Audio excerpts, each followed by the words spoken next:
Hey guys, this is Bradshaw from Motor City. I'm here with Ryan. Now Ryan came in to get his bike service. He's been on the road for 3 weeks, has ridden down to the southern tip of Baja, Mexico, and now he's on his way back. Needed some maintenance on his bike, so we stopped in and we got him taken care of. Now, sure, Ryan, tell us a quick story about kind of who you are, where you came from, and why you're out riding adventure motorcycles. Right now I live in Aspen, Colorado. I come from Rochester, New York originally. Grew up on dirt bikes and got my first street bike when I was 16 and fell in love with traveling. Sweet. It's the best way to travel if you haven't done it.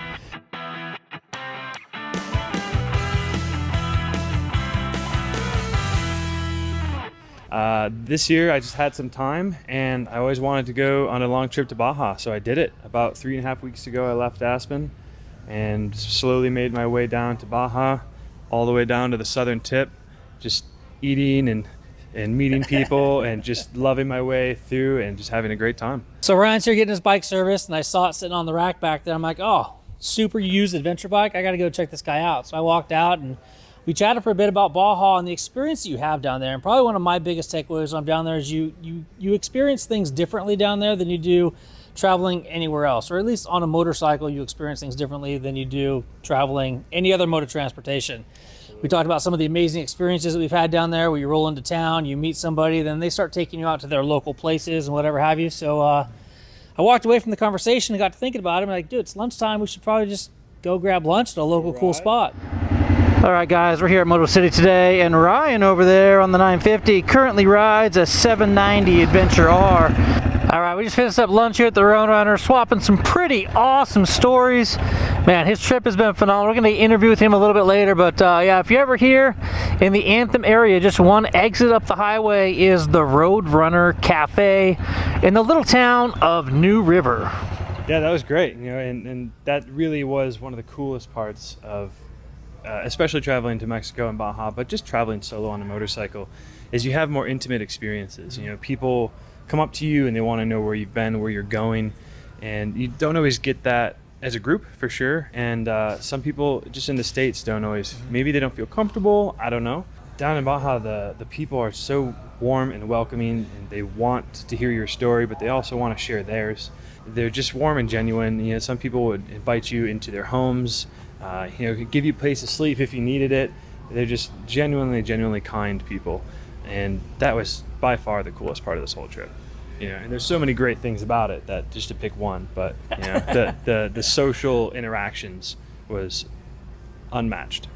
If you've never been to Baja, I highly recommend it. It's amazing. It's not dangerous as long as you mind your own P's and Q's and treat people how you want to be treated. It's an amazing experience. Here we are at the famous Canyon de Guadalupe. Canyon de Guadalupe, if you've never heard of it, it is a gem south of Mexicali just a little bit. You can see Guadalupe up there. This is a natural hot spring. Water comes down.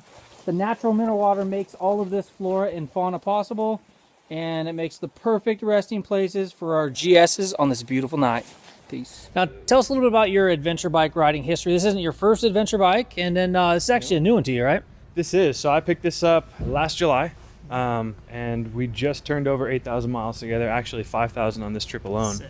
Yeah, it's been amazing. 5,000 miles in 3 weeks. Sounds like an amazing vacation. We at least got another 1,000 miles to go, taking the long way back to Aspen.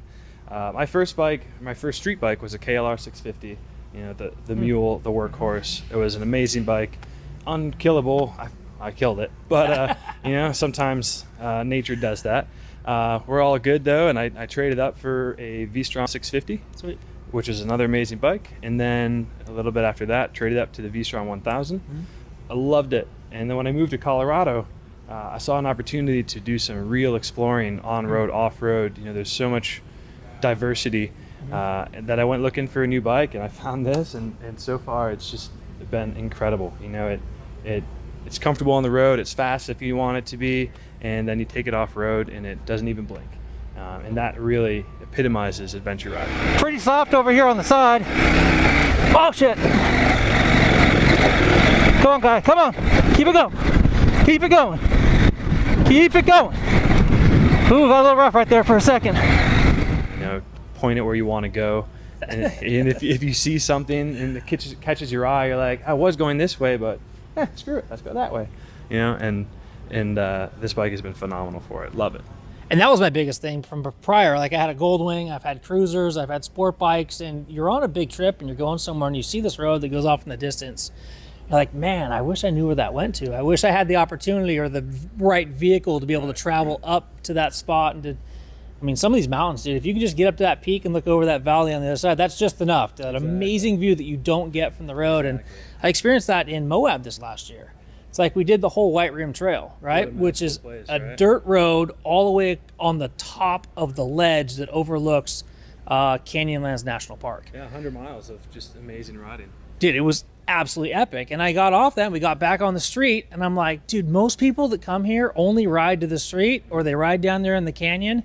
They never get to experience all of those amazing views because they didn't just venture a little bit off road.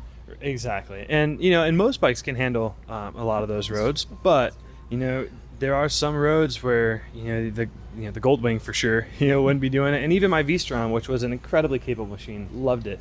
But there were just some roads that maybe I just didn't feel comfortable on it as much, or maybe I just didn't want to drop it and scratch the paint. Like I said, I switched to this, not by necessity, by choice.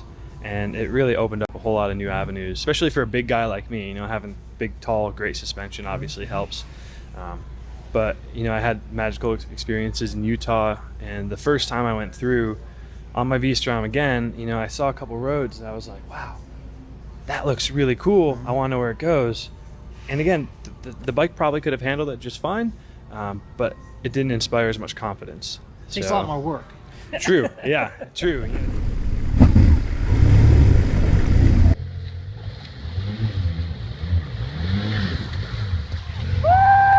True. These machines, they hold their weight incredibly well for 450 pounds, which is obviously not heavy at all. But the way they designed it, it feels like a big dirt bike. And it feels like my KLR, but even more capable and lighter. And way faster. And way faster. Yeah, it can definitely get you in trouble if you wanted to. But it's a heck of a lot of fun. Awesome. Well, this is Ryan, guys. I just wanted you guys to get introduced to him and to see kind of what he's out doing. So just an average dude that's out here looking to get away for a little bit and choosing an adventure motorcycle as his mode of transportation. By a long shot, it's the best way to travel. And I tell people that things you don't see in a car or also don't experience, the smells, the temperature changes, the little things like that, it really makes it a more intimate experience. So two things for you. When is the best time to go on an adventure? Now. Just book your date, get out there and go do it. And the second question I get all the time when people come in looking at motorcycles is, oh, which is the best adventure motorcycle? Dude, any motorcycle you already have in your garage is the best adventure motorcycle because you have the opportunity to open your garage door and ride out and have an adventure every day. So we talked a little bit about adventure bike riding. Our buddy Jason did this on his F800 right here. So for all you riding on dirt tires with knobs, dude, check this out.